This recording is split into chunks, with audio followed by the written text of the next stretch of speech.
우리에게 주시는 하나님의 말씀은 골로새서 3장 12절부터입니다. 골로새서 3장 12절로 17절까지 함께 봉독합니다.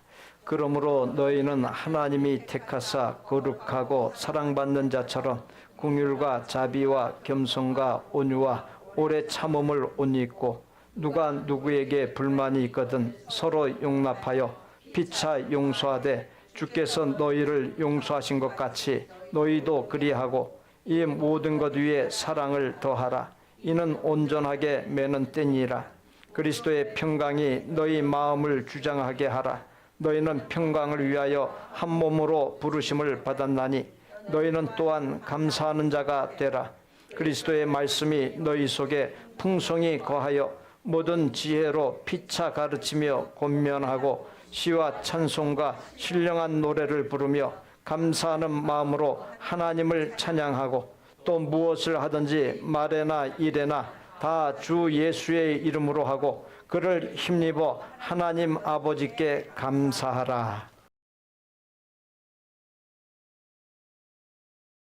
주어진 본문 골로새서 3장 12절에 우리의 정체가 무엇인지를 말해주고 있습니다. 하나님이 택하사 거룩하고 사랑받는 자, 바로 이것이 나의 정체입니다. 이것을 달리 표현하면 골로새서 3장 1절에 그리스도와 함께 다시 살리심을 받은 자가 됩니다. 사람에게는 두 가지 본성이 있습니다. 선한 본성과 악한 본성입니다. 선한 본성은 하나님의 형상이고 악한 본성은 죄악된 본성입니다. 내가 두 본성 중 무엇을 택하고 무엇을 활성화하느냐에 따라서 하나님의 복과 평강 가운데서 살기도 하고 문제와 고통 속에서의 삶을 살기도 합니다. 이 세상이 죄로 오염되어 있습니다. 그렇게 인간은 누구나 다 죄악 중에서 태어납니다. 그런데 하나님께서 죄악 중에 있는 사람 중에서 이 자리에 있는 나를 택하시고 하나님의 독생자 예수 그리스도의 십자가 죽음을 통해 멸망국 지옥에 이를 죄값을 치러 주심으로 멸망에 이르는 길, 지옥에 이르는 길에서 건져 구원해 주셨습니다. 죄인인 내가 의인이 되고 거룩하지 못한 내가 거룩하게 된 것은 예수 그리스도의 십자가에서 흘린 피로 씻어 정결하게 되었기 때문입니다. 하나님의 택함을 받고 거룩하고 사랑받는 자가 된 것이 바로 하나님의 은혜인 것입니다. 이 세상에서 사는 동안 원치 아니하는 어려움이 있고 불만족스러운 것이 있다 해도 기뻐하고 감사해야 할 이유가 있습니다. 하나님께서 나를 택하셨다는 사실, 멸망에 이를 죄인을 의인되게 해주시고 거룩하지 못한 자를 예수님을 닮아가게 하셔 거룩한 자로 만들어 가시고 하나님의 사랑을 입어 살고 있다라고 하는 사실 때문입니다. 우리가 밤이 되어 잠자리에 들어갈 때, 또 해가 밝아 잠자리에서 깰 때 꼭 입으로 외쳐야 할 것이 있습니다. 하나님께서 나를 택하셨고 나의 아버지이시고 언제나 나를 사랑하신다. 나는 하나님께서 택한 거룩한 사람이다. 이 구호를 잠자리에 들기 전에 또 잠에서 깨자마자 외칠 수 있기를 바랍니다. 이것이 하나님께서 내게 부여해 주신 나의 정체인 것입니다. 매일 그와 같은 구호를 외치는 가운데 어려움을 평안함으로 외로움과 우울함을 기쁨으로 바뀌게 하시는 하나님의 복과 평강이 넘쳐 늘 감사 속에서 사시기를 바랍니다. 본문 12절에 하나님께 택함 받고 하나님의 사랑을 받는 자답게 거룩한 자답게 살라고 했는데 이는 하나님께 받은 은혜에 대한 감사를 그냥 생각 속에만 머물게 하지 말고 또 말로만 하는 것을 그치지 말고 감사를 모습, 행함으로 나타내 보이라 하는 것이. 감사의 모습, 행위를 어떻게 나타내 보이라 했습니까? 긍휼과 자비와 겸손과 온유와 오래 참음으로 옷 입고 그렇게 표현했습니다. 긍휼과 자비를 새 번역 성경과 공동 번역 성경에서 동정심과 친절로 번역했습니다. 동정심, 즉 안되게 여기는 마음을 갖게 되면 당연히 친절한 모습, 겸손과 온유의 모습, 기다려주는 모습으로 나타납니다. 신실한 믿음으로 잘 살다가 실수하는 경우가 있습니다. 그럴 때는 자신의 실수를 돌아보고 깨달을 수 있도록, 돌아설 수 있도록 기다려주고 동정심을 갖고 다가가 겸손하고 온유하고 친절하게 대할 수 있어야 한다는 것이, 즉 정상 참작을 하라는 것입니다. 그러한 말을 좀 더 심화하여 표현한 것이 13절로 14절 말씀입니다. 우리 이 말씀 함께 봉독합니다. 누가 누구에게 불만이 있거든 서로 용납하여 피차 용서하되 주께서 너희를 용서하신 것 같이 너희도 그리하고 이 모든 것 위에 사랑을 더하라. 있는 온전하게 매는 띠니라. 하나님 안에서 믿음의 가족으로서 공동체를 이루었지만 이 자리에 있는 우리는 피 한 방울 섞이지 않은 남남입니다. 또 성격이나 생각이나 주장, 살아온 삶의 환경, 현재 삶의 상황 등 많은 것이 다릅니다. 핏줄의 경우에는 무슨 말을 하고 무슨 짓을 하든 이해 못할 것이 없습니다. 그러나 핏줄이 아닌 남남의 경우에는 아주 작은 일조차 오해를 합니다. 그렇게 사람 사는 것이 쉬운 것이 아니에요. 바울은 그러한 바를 너무도 잘 알기에 성도들이 서로에 대하여 안 맞는 것이 있고 불만스러운 것이 있을 경우에 용납하거나 용서하라 했습니다. 그렇게 해야 할 근거로 하나님께서 문제 많고 죄와 허물 많은 나를 용서하신 것 같이 서로를 향해 용서하고 오해하지 아니하고 나뉘지 아니하도록 싸우는 일이 없도록 사랑을 더하라 했던 것입니다. 함께 믿음의 가족이 되었지만 혈육이 아닌데다 성격과 생각이 달라 이런저런 자잘한 불만이 없을 수 없습니다. 불만이 생길 때마다 떠올려야 할 것이 있습니다. 하나님께서 문제와 결함 많은 나, 허물과 죄 많은 나를 용서하시고 품으신다라고 하는 사실입니다. 하나님의 그와 같은 사랑과 은혜를 생각하면 타인에 대한 모든 불만을 날려버릴 수 있습니다. 깊어지고 넉넉해지고 푸근해집니다. 디퍼런트와 롱을 잘 구분할 수 있어야 합니다. 디퍼런트는 다름, 다양성을 의미합니다. 롱은 잘못된 것을 의미합니다. 서로가 다른 다양성을 잘못된 것으로 여기는 사람들이 있습니다. 잘못된 모습인 것이. 하나님께서 우리를 각기 다르게 창조하셨습니다. 믿음의 한 가족이 되었지만 서로가 다른 것이 있음을 인정하고 수용할 수 있어야 합니다. 그렇지 않으면 서로 용납하거나 용서하는 것이 어렵습니다. 다름을 인정해야 서로를 용납하거나 용서하는 것이 쉽습니다. 독일에 유학하여 공부하던 젊은 한국인 부부가 있었습니다. 부부는 5살이 된 아이를 독일 어린이들이 다니는 유치원에 보내기 시작했습니다. 집에서 한국말만 배워왔던 아이가 유치원에 다니면서 독일말을 하기 시작했습니다. 아이가 맨 처음 배워온 독일어는 디시 get라고 하는 말이었습니다.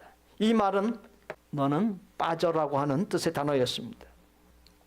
유치원에서 유일한 이방인이었던 아이는 친구들로부터 따돌림 받을 때마다 듣던 말을 의미도 모른 채 집에 와서 엄마 아빠 앞에서 반복했던 것입니다.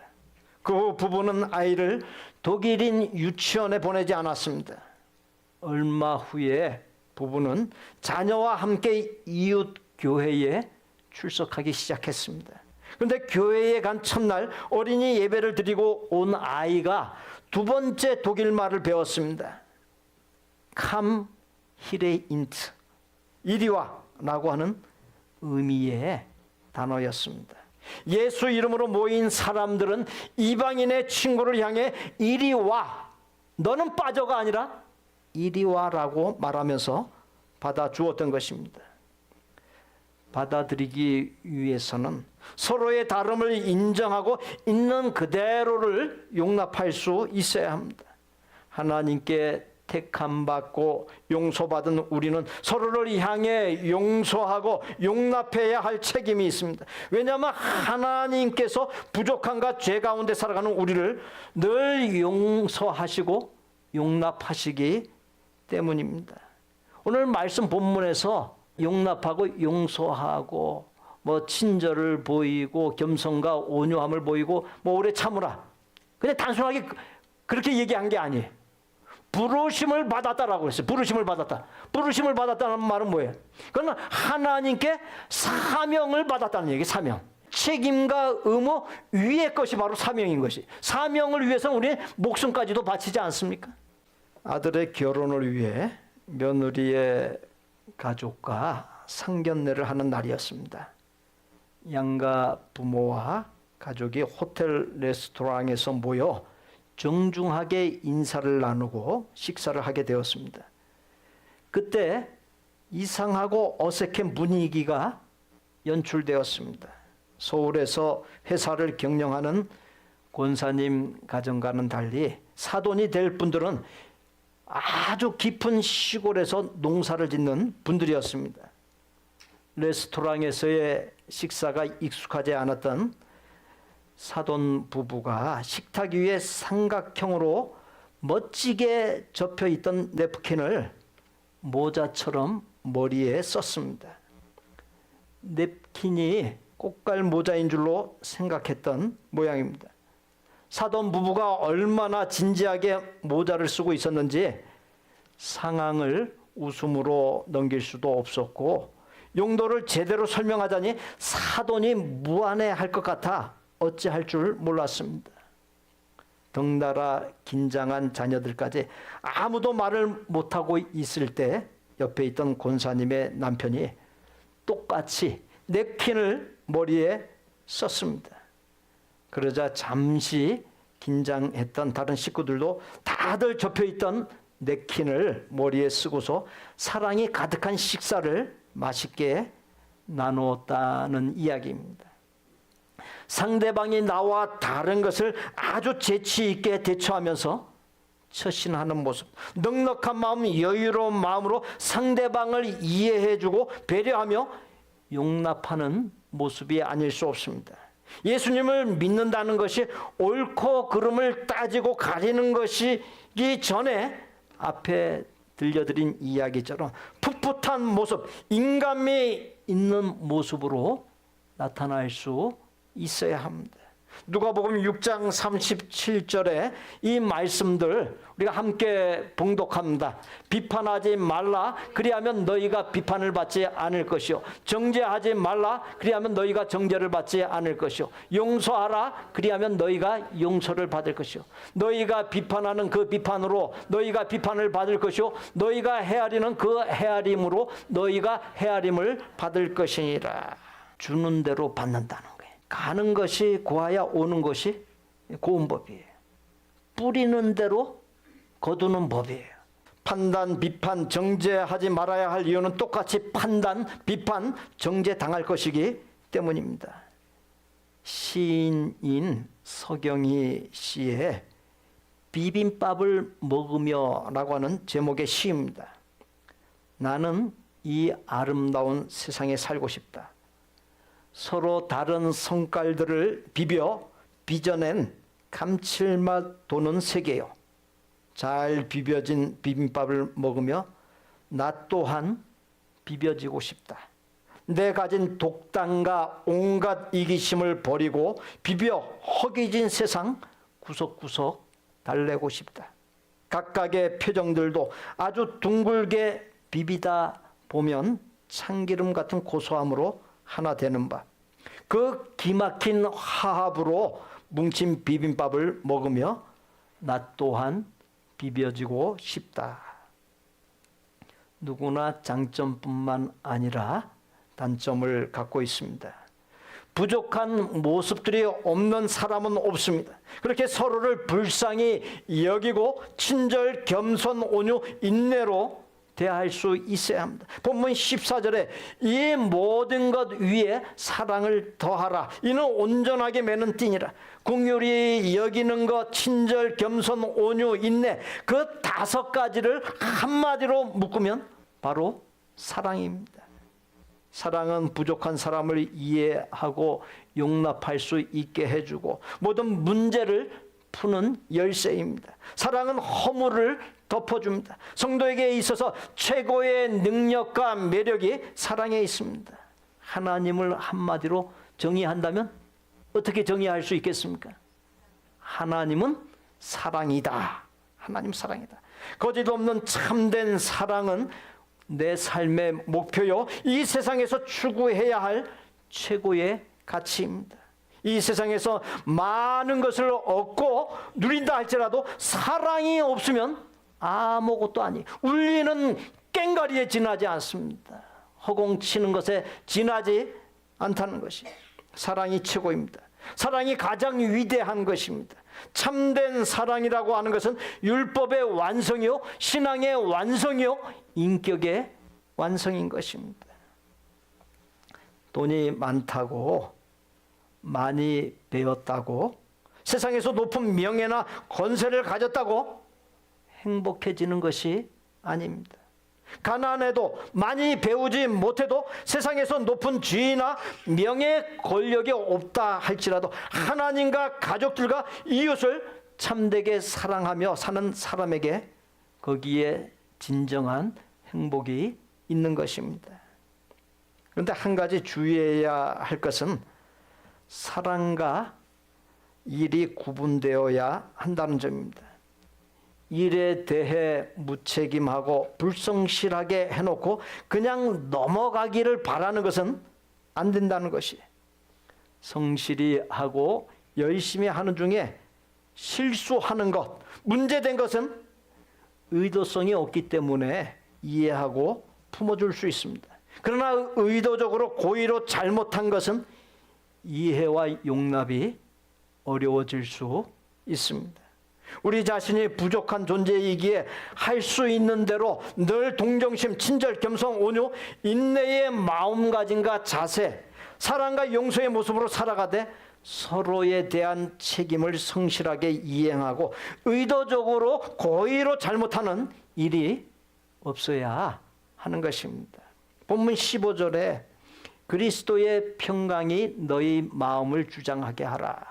너희는 평강을 위하여 한 몸으로 부르심을 받았나니 너희는 또한 감사하는 자가 되라.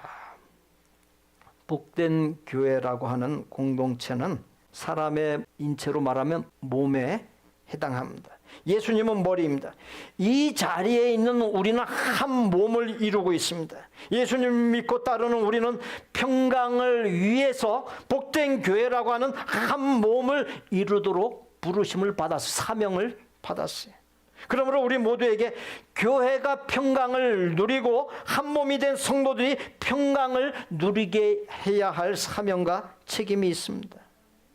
평강을 누리게 하려면 이미 말씀드렸던 대로 택함 받은 자, 거룩하고 사랑받는 자답게, 그리스도와 함께 다시 살리심을 받은 자답게 긍휼과 친절과 겸손과 온유와 인내를 보이고 사랑과 용서가 넘치는 교회를 이루면 되는 것입니다. 그럼 평강이 자동으로 이루어집니다. 하나님께서 우리를 이 자리로 불러 한 몸 복된 교회 신앙 공동체를 이루게 하신 목적이 평강을 누리게 하기 위함입니다. 교회에 하나님께서 주시는 평강이 흘러 넘쳐 사회생활, 가정생활, 일상의 생활에서 지치고 주고받은 상처를 교회에 와서 모두 정리하고 해소하고 갈 수 있어야 합니다. 교회가 그런 곳이 되어야 합니다. 서로의 아픔, 상처를 모두 내려놓는 곳, 아픔과 상처를 위로하고 치료하는 곳이 되어야 합니다. 그런 측면에서 교회는 천국의 그림자요 모형입니다. 교회는 삶의 문제와 상처, 우울한 마음과 부정적인 생각, 열등감과 자존심, 낭만과 좌절 등 모든 것을 내려놓는 것, 훌훌 털어버리는 것, 이런저런 굴레와 사슬에서 자유하고 하나님의 평강으로 체험받는 곳이 되어야 합니다. 이 세상의 빈부귀천과 상관없이 문제 없는 사람, 아픔 없는 사람이 없습니다. 교회를 찾는 모든 성도가 가난과 부함, 사회적인 지위 등 걸치고 있던 모든 껍질을 벗어버리고 이미 말씀드린 대로 인간 본래의 동등한 모습, 원초적인 인간으로서 동등한 모습으로 돌아가 서로의 연약함과 아픔을 동정하고 겸손과 온유로 서로를 대하면서 서로를 치유하는 가운데 하나님께서 주시는 천국의 평강을 누릴 수 있게 해야 합니다. 더 나아가서 성도 상호 간에 다른 모습, 맞지 않는 것이 있어 불만이 생길 때 서로를 용납하거나 용서하면서 하나됨을 이루어 하나님께서 주시는 천국의 평강을 누릴 수 있게 해야 합니다.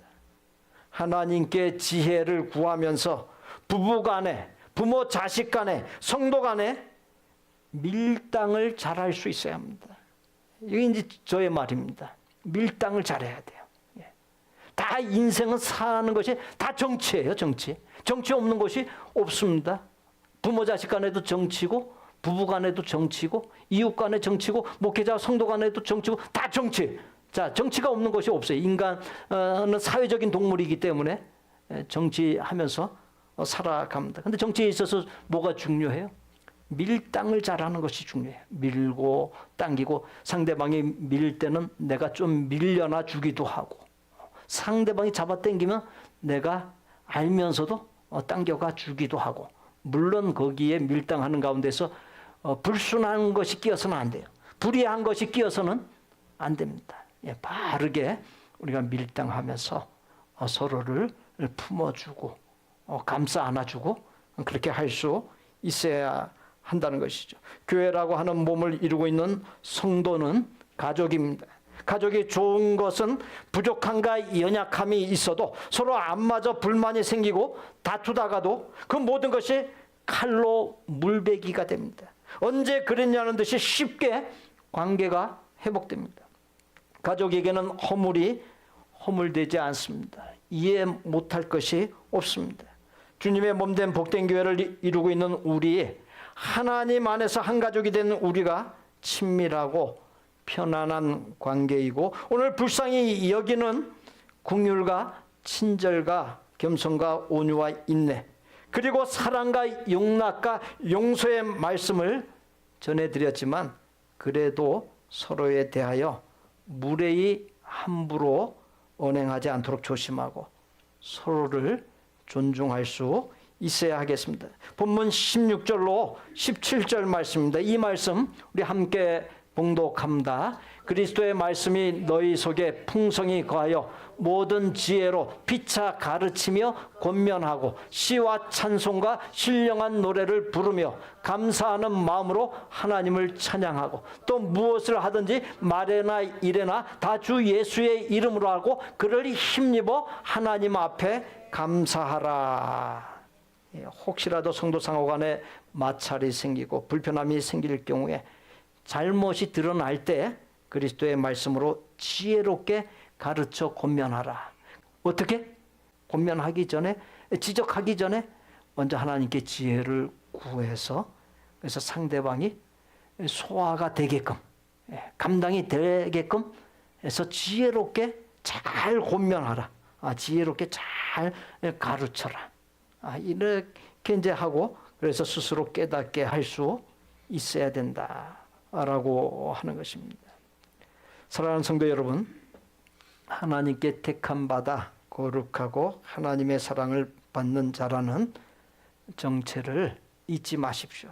하나님께서 멸망에 이를 죄, 지옥에 이를 죄에서 나를 건져 구원하기 위해 독생자 예수 그리스도를 십자가 죽음에 내어주신 긍휼의 은혜, 용서와 용납의 은혜, 놀라운 사랑의 은혜를 잊지 마십시오. 베풀어 주신 은혜에 대한 감사의 모습을 한 몸을 이룬 복된 교회에서 성도 상호 간에 긍휼과 친절과 겸손과 온유와 인내, 사랑과 용납과 용서로서 서로의 부족함과 연약함, 허물을 품어주고 세상에서 인간관계에서 빚어진 상처를 치유해 주는 것으로 나타낼 수 있기를 바랍니다. 그런 가운데 한 몸을 이룬 우리의 복된 교회라고 하는 믿음의 가족 공동체에 그리스도의 평강이 넘치고 복되고 아름다운 시와 찬송과 신령한 노래가 넘치고 감사할 거리로만 넘치기를 예수님의 이름으로 축복합니다.